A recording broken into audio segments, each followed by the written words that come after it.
Come on!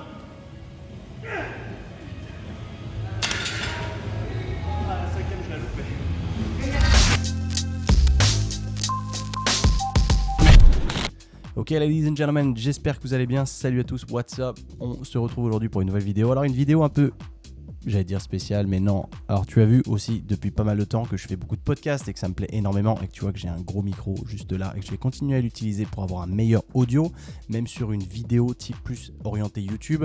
Alors, il faut savoir que sur YouTube, je trouve que dans le fitness, tout a été plus ou moins traité, même si je t'avoue que je suis peu d'accord avec beaucoup de choses qui se passent sur le fitness français.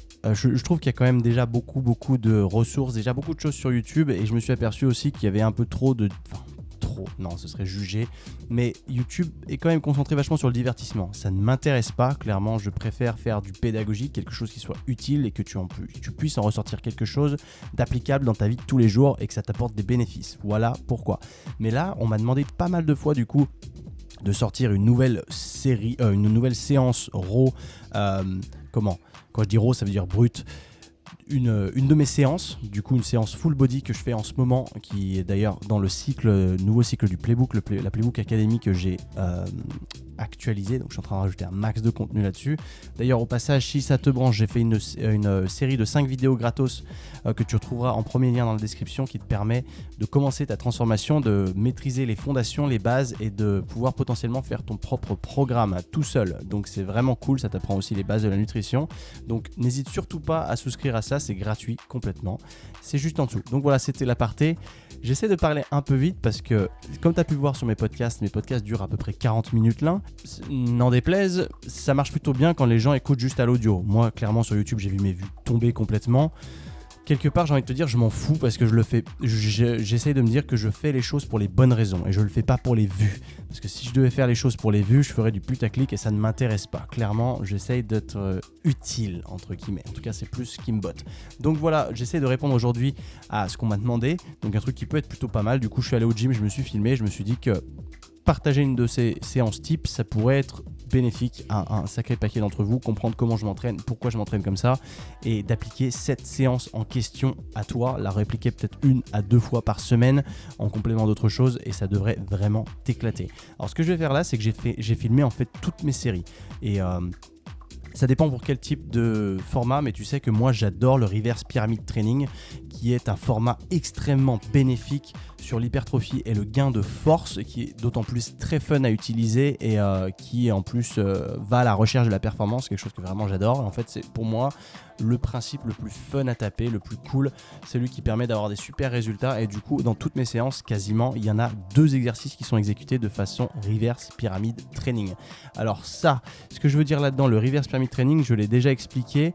Est-ce que j'en ai fait un podcast ?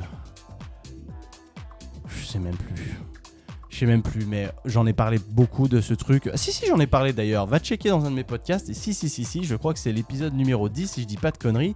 Il va sortir en vidéo sur YouTube, mais en premier, ils sont sur la plateforme de podcast. Donc si tu veux absolument la vidéo, attends quelques semaines, ça va arriver.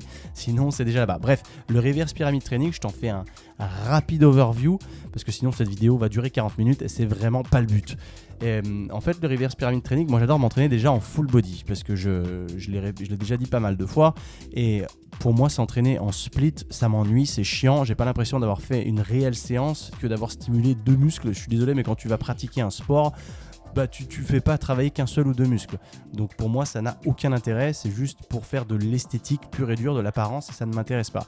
Moi, je veux qu'on ait de l'apparence, c'est clair, mais que ce soit un byproduct d'une performance et d'un vrai entraînement. Tu vois, qu'on chauffe tout le corps, qu'on soit éclaté à la fin de la séance, que vraiment on sente qu'on soit entraîné, bordel de merde. Tu vois ce que je veux dire. Donc là, on a commencé au tout départ avec un front squat. Front squat en reverse pyramide. Donc déjà le front squat est juste génial parce qu'il travaille sur un maximum de muscles en même temps et tu peux l'exécuter avec une barre, des haltères, ce que tu veux. Le principe du reverse pyramid training, si tu es tout nouveau ici et que c'est tout nouveau pour toi, il n'y a que 3 séries à faire. La première, c'est la plus lourde où tu vas chercher entre 4 et 6 reps. Mais quand je te dis entre 4 et 6 reps, ça veut dire que si jamais tu peux en faire plus, tu t'es planté sur ta sélection du poids. Il faut vraiment que quand tu arrives à 6, ce soit ton maximum. Et si tu peux, si tu n'en fais que 4 par exemple, tu sais que ce poids, tu vas le garder jusqu'à ce que tu arrives à en faire 6 la semaine d'après ou dans 2 semaines. Tu vois, c'est comme ça que tu traques ta progression.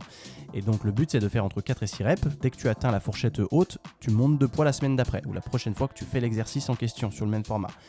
Série numéro 2, tu fais la même chose, mais cette fois, tu vas chercher entre 6 et 8 reps. Série numéro 3, tu vas chercher entre 8 et 10 reps. Tu as 3 minutes de repos entre chaque série parce que c'est très taxant, mais c'est très, très efficace. Ce que je vais faire, c'est que mes séries en reverse pyramid training, je vais te les mettre directement en brut. Comme ça, tu les as, tu es immergé au maximum. Donc, ce qui s'est passé, j'ai commencé mon front squat. Bon, déjà, je te passe tout le warm-up, la mobilité, etc. Parce que sinon on va y passer la nuit.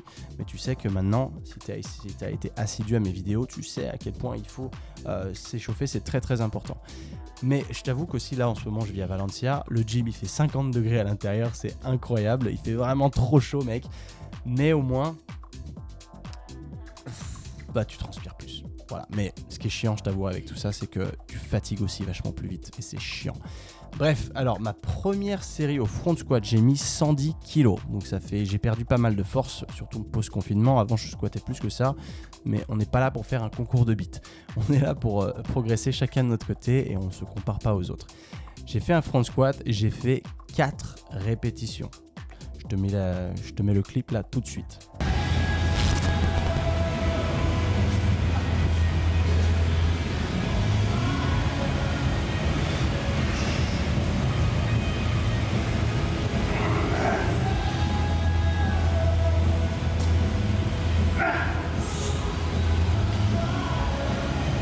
Come on!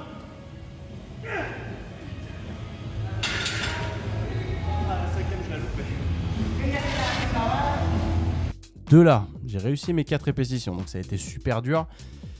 Tu prends 3 minutes de repos, au moins je sais que j'en ai fait que 4, donc je sais que ce poids, je dois le maintenir jusqu'à être en mesure d'exécuter 6 reps de qualité pour pouvoir monter la charge. Ok ? Deuxième série, cette fois je descends le poids entre 10 et 15%, donc j'ai mis 95 kg cette fois, et j'ai fait 8 répétitions.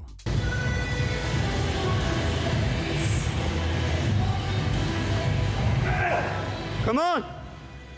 Allez!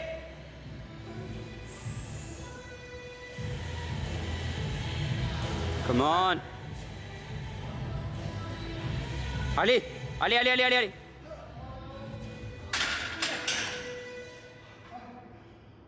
Donc ça veut dire aussi que ce poids-là, je le maîtrise entre guillemets, donc la prochaine fois, je vais aller chercher un petit peu plus lourd que ça.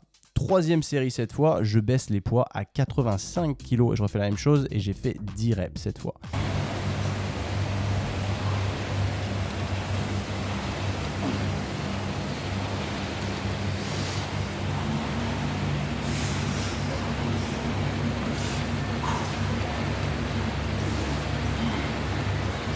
Comment?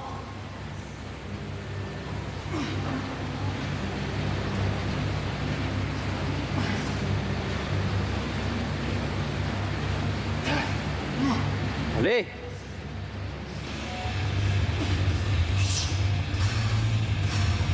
Allez, va chercher.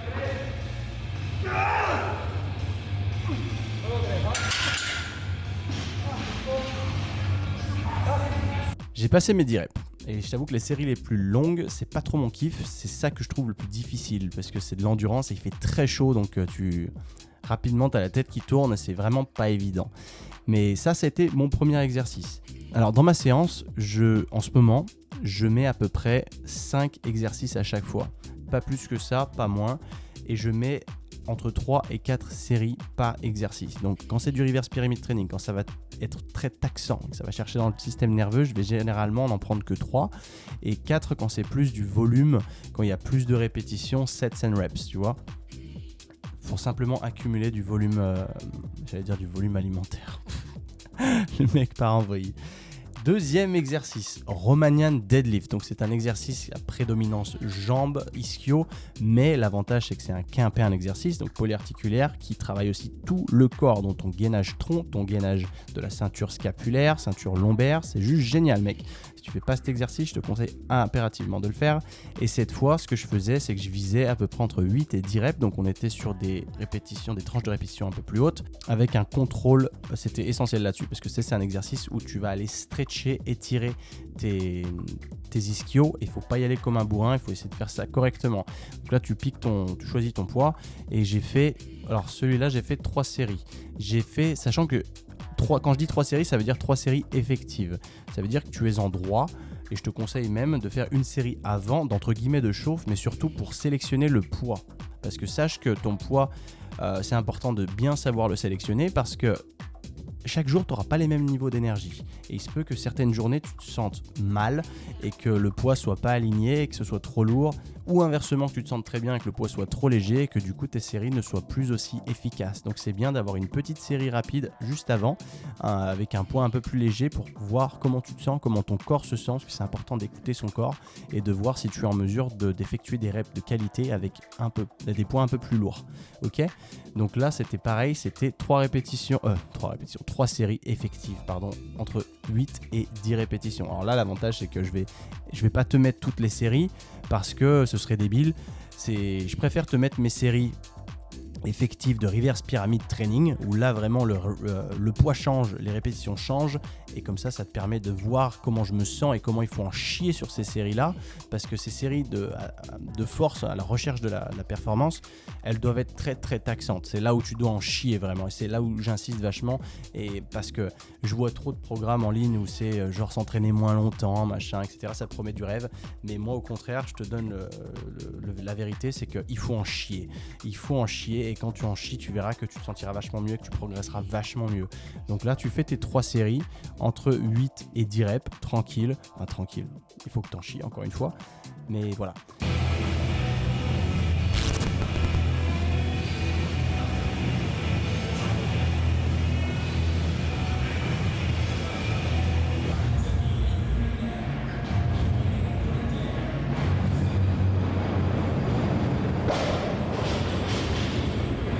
Ensuite, 3e exercice, on passe sur des dips lestés. Alors ça, tout ce qui est exercice au poids de corps, tu n'es pas obligé de te lester, tu peux même te délester, mais c'est sous format reverse pyramide training. Et j'ai eu des gens qui m'ont posé des questions sur Instagram, en l'occurrence, de me dire comment je peux faire du coup, parce que moi les dips, même juste avec mon poids de corps, j'en fais déjà pas beaucoup. Ben, tu te délestes en fait en accrochant un élastique aux 2 barres et en posant tes genoux dedans, et ça te permet de te délester de ton poids. Par exemple, si c'est un élastique rouge, ça t'enlève 10 kg, etc., etc. Donc ça marche tout aussi bien en se délestant. Donc là, ce que j'ai fait, c'est que je me suis lancé là-dessus, et je t'avoue que quand tu regardes la vidéo, je suis détrempé déjà, tellement il fait chaud. Et ma première série de dips, où j'étais censé chercher pour 4 à 6 répétitions, je me suis trompé. J'ai pris 32 kg de mémoire, 32 kg, je me suis lesté à 32 kg, mais j'ai pu faire 8 répétitions.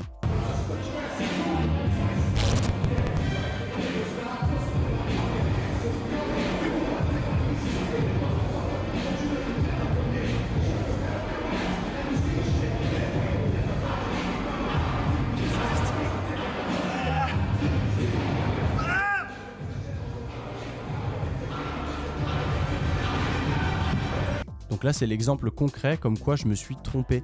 Mais quand on se trompe de poids, c'est pas un drame. Si tu le notes, tu sais que tu peux faire mieux la prochaine fois. Et au moins, tu réajustes dans tes séries qui viennent après. Donc là, la première, entre 4 et 6, je me suis planté. Clairement, j'en ai fait 8. Donc ça veut dire que la série d'après, en prenant en compte le facteur fatigue, je vais prendre un poids qui sera relativement proche de celui que j'ai pris pour être en mesure de quand même viser pour entre 6 et 8. Tu vois, parce que c'est ma 2e série. Et la 3e, entre 8 et 10. Tu as dû comprendre le principe maintenant, mais si tu as des questions, tu me les poses en commentaire, il n'y a aucun souci, je suis là pour t'aider. Et c'est un principe d'un entraînement que j'adore.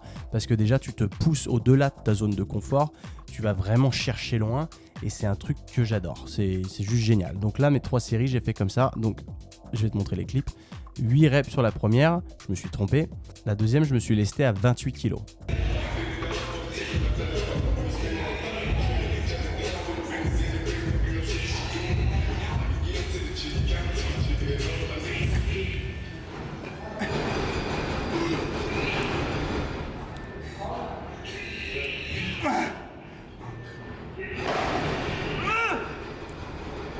Donc sur la deuxième, j'ai fait 10 répétitions. Donc encore une fois, je me suis dit, ok, là tu t'es planté sur ton 4 et 6. C'est bien de savoir se planter et d'en être conscient parce que comme ça tu peux rectifier le tir. Donc la première, je devais faire 4 et 6, je me suis trompé. J'en ai fait 8, ce qui fait que j'étais déjà dans ma deuxième tranche. Donc pour aujourd'hui, je me dis c'est pas grave parce que forcément, je peux pas faire ma série de 6 à 8 avant ma série de 4 à 6. Tu vois, parce que sinon mes niveaux d'énergie, ils sont tombés et j'aurais pas la puissance, je serais pas en mesure de générer autant de force que j'aurais pu si j'avais pas fait cette série parce que cette série m'aura taxé de l'énergie. Donc je peux pas retourner en arrière. Donc là, je me dis, j'ai fait entre 6 et 8, du coup j'ai fait 8. Donc ma série d'après, j'ajuste le poids et je vais viser pour 8 à 10. Donc là, j'en ai fait 10 et après, je réajuste le poids pour une troisième série dans laquelle je vais aller chercher 12. Tant pis, je vais chercher un peu plus, mais je saurai pour la prochaine fois que ces charges-là étaient trop légères pour ce que je voulais en faire. Donc j'ai pas fait exprès de me tromper, mais pour l'exemple, je trouve que c'est bien, tant qu'à faire, que je me sois trompé parce que ça va t'arriver, surtout au début. Et même moi qui fais du reverse pyramide depuis longtemps, je me suis planté. Je me suis sous-estimé et puis il faisait tellement chaud que tu subis tellement la chaleur que tu as l'impression que tu n'as pas de force en fait. Donc t'es cuit assez rapidement, mais quand tu as la dalle comme ça, tu vois, tu arrives quand même à générer de la puissance.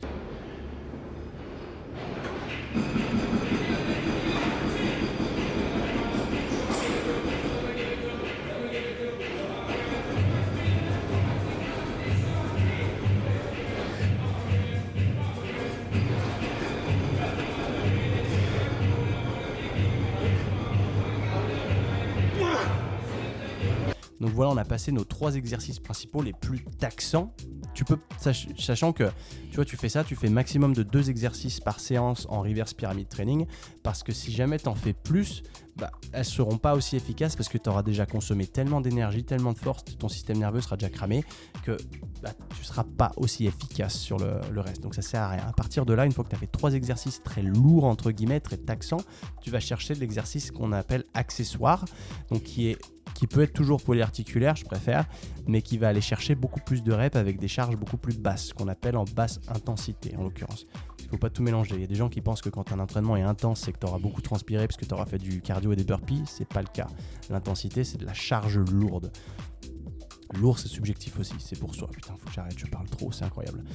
4e exercice, alors c'était du bench assisted rows. Donc c'est en gros du tirage horizontal mais assisté le chest contre un bench, contre un banc. Et ça tu peux le faire si tu es dans une salle de muscu classique sur un banc incliné. Mais là en l'occurrence dans une salle de crossfit il n'y a pas de banc incliné. Donc ce que tu fais c'est MacGyver, tu as toujours un moyen, tu vois, tu surélèves l'avant du banc. Et comme tu vois dans la vidéo, easy peasy, c'est faisable.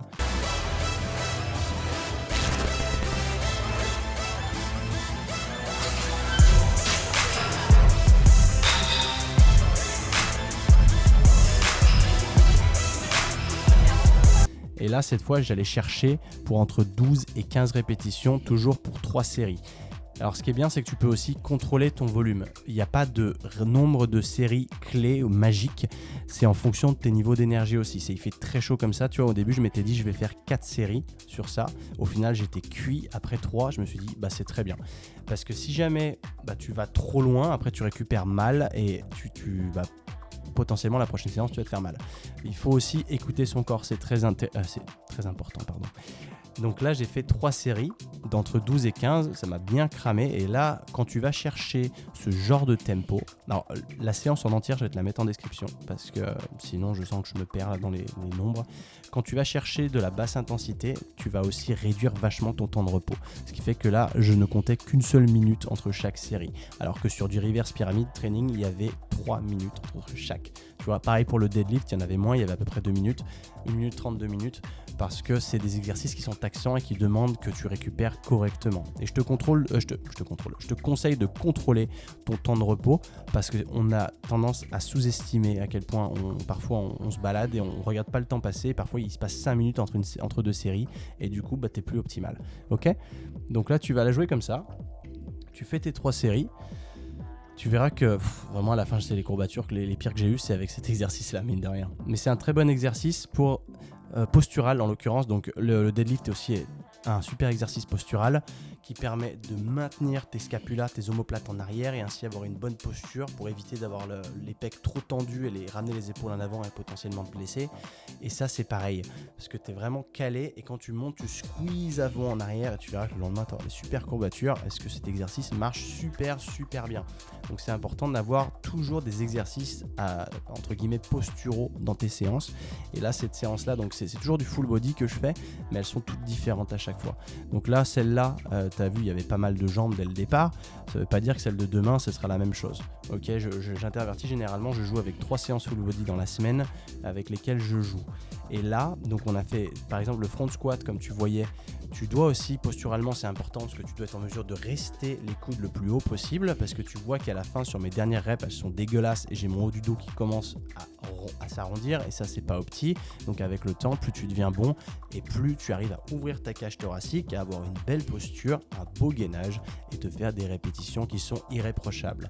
Voilà, une fois qu'on a fait ça, il nous reste qu'un seul petit exercice qui est un exercice qui est plus à tendance explosivité, qui est aussi intéressant, que tu peux utiliser dans des WOD de entre guillemets CrossFit à la fin d'une séance. C'est ce qu'on appelle les Power Snatch.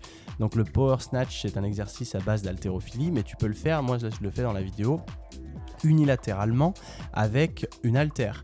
Et là, le but, c'est d'en faire 8 à 10 par côté. Ok, donc tu peux soit faire les 8-10 sur le même côté, soit tu peux faire une rep à gauche, d'un coup tu changes, droite, gauche, droite, gauche, ok. Tu peux aussi te faire de manière alternée.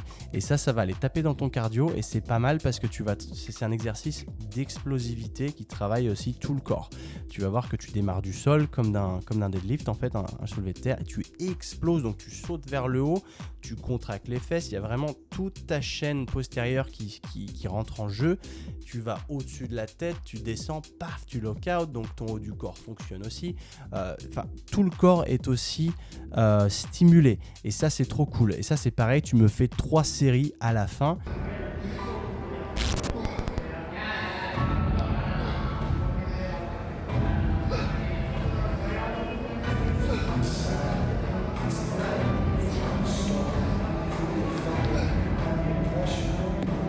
Et après, tu as terminé ta séance en soi. Donc là, je suis allé très vite pour les explications. Je vois qu'on est déjà à 20 minutes de vidéo. J'essaye vraiment de synthétiser au maximum parce qu'une vidéo de 30-40 minutes comme ça sur YouTube, ça va te faner. Mais c'est très important de comprendre tout ce système. Parce que tu vois, je pense que c'est peu orthodoxe. T'as pas dû voir ça souvent. C'est ce que tu vois, toi, c'est une séance souvent sur YouTube. Séance gros biceps, séance gros pecs, avoir des pectoraux, enfin tout ce qui fait des vues. Et moi je suis pas là pour ça, je le répète. Je préfère te donner des séances qui sont efficaces, bordel de cul. Donc quelque chose qui fonctionne vraiment bien et qui soit extrêmement taxant et sur lequel quand tu seras sorti de ta salle, tu n'auras pas juste les pecs gonflés, tu auras tout le corps gonflé, tu auras bien transpiré et tu auras vraiment eu l'impression de t'être entraîné, tu vois, pas juste fait de la muscu. Tu auras l'impression d'avoir fait une séance d'entraînement, tu vois, du cross-training, de mix de plein d'exercices différents, enfin de plein de styles d'entraînement différents. Et tu vois, là, on a travaillé sur pas mal de motion, de patterns de mouvement sur celui-là. Donc, on a été chercher le squat, on a été chercher le hip hinge, ce qu'on appelle, donc c'est la flexion de hanche. On a été chercher la posture avec du tirage horizontal. On a été chercher de la pattern de mouvement de poussée verticale, à savoir des dips. Enfin, moi je préfère travailler en pattern de mouvement plutôt que de travailler en termes de muscles, parce que les patterns de mouvement, c'est plein de groupes musculaires qui travaillent les uns avec les autres de façon synergistique, et de cette manière tu vas éviter les déséquilibre et potentiellement de blesser. C'est pour ça que je travaille de cette manière et que je trouve ça beaucoup plus intelligent de travailler de cette manière-là, et je trouve que les résultats sont aussi bien plus pertinents. Donc voilà, ça c'était mes 5 exercices. Ça devrait te prendre, si tu as bien respecté tout le tempo, environ 1h15. Pour moi, c'est bien. Et après, si tu n'as pas assez transpiré, donc étant donné que là c'est l'été qui fait 50 degrés là-dessous, il y a un finisher. Mais là, je t'explique, la situation en ce moment en Espagne, elle est tendax parce qu'il faut il faut booker pendant 1h30 pour faire ton free access, t'entraîner, faire ce que tu veux. Et en 1h30, le temps que tu arrives, que tu t'installes, machin, c'est à la fin de ta séance, t'as la fin d'une 1h30. En fait, t'as le temps de rien faire après. ce qui est un peu dommage. Et généralement, donc si j'ai pas assez transpiré ou si j'ai envie de rajouter un peu de conditionnement physique à la fin de cette séance, je vais faire ce qu'on appelle un finisher. Donc peut être là pour faire monter le cœur, travailler un peu le conditionnement et travailler des nouvelles capacités, comme les toes to rings ou les toes to bar. C'est ce qui est en fait des leg raises, comme on appelle ça, des montées de jambes pour toucher la barre, tu vois, ce que je connais pas les noms en français. Et par exemple du rameur, par exemple du double unders, donc apprendre à maîtriser la corde à sauter, qui est un super exercice que les boxeurs utilisent beaucoup, mais nous dans le cross training on l'utilise plus pour le conditionnement, mais on fait du double, tu sais, du double unders en l'occurrence, donc la corde passe 2 fois sous les pieds, et c'est pas mal parce que ça te permet de maîtriser simplement une nouvelle capacité, quelque chose que tu n'aurais jamais fait avant, et c'est plus fun, parce qu'il faut bien prendre en compte l'aspect plaisir, parce que c'est important pour la continuité et l'assiduité, parce que si l'entraînement te gonfle, te fait chier et t'aimes pas, tu tiendras pas. Il faut apprécier ce que tu fais, sinon ça va te gonfler. Donc c'est ça aussi qui est sympa, c'est de garder le truc toujours intéressant et fun pour pouvoir continuellement progresser, continuellement kiffer, prendre du plaisir à travers ces séances et se voir progresser en plus de ça. C'est ça aussi qui te garde vachement motivé. Et voilà, donc en gros c'était tout ça, c'était une séance full body aujourd'hui que je vous ai pondue, donc on me l'a beaucoup demandé, j'espère qu'elle vous aura plu. Mettez un petit pouce bleu sur la vidéo, des fois qu'on arrive à ferrer pas mal de gens sur ce type de vidéo et ainsi les encourager à s'entraîner de cette manière-là, que j'appelle entre guillemets la musculation fonctionnelle, qui est du cross-training, parce que j'emploie pas tellement le terme CrossFit, parce que CrossFit c'est vraiment une marque et c'est un style très particulier, les programmations CrossFit, moi j'en fais pas, donc c'est absolument pas dans ce dans quoi je suis, mais moi on va dire que je suis dans le cross-training. Et voilà, si ça peut plaire à du monde, partage, n'hésite surtout pas, like cette vidéo, abonne-toi si c'était la première fois sur la chaîne, abonne-toi au podcast aussi tant qu'à faire, laisse-moi une review sur le podcast, bon allez, je t'en demande trop, mais en tout cas je te remercie d'avoir regardé cette vidéo jusqu'au bout aujourd'hui. J'espère que tu auras appris quelque chose, que tu en auras retenu une petite leçon et que tu pourras utiliser cette séance pour toi et ainsi te faire plaisir et progresser. Et je veux bien d'ailleurs ton retour une fois que tu auras fait cette séance. Si tu as besoin de plus de précision sur le reverse pyramide, n'hésite surtout pas, je suis là pour ça, et je vais mettre toute la séance dans la description ainsi que le finisher, comme ça si tu as un peu de temps libre à la fin de ta séance, tu le fais, tu t'éclates, tu me racontes, tu me dis ce que tu auras ressenti. Et puis voilà, on est tout bon aujourd'hui. Très content de vous avoir parlé aujourd'hui. Merci encore. Et peace out. Let's go.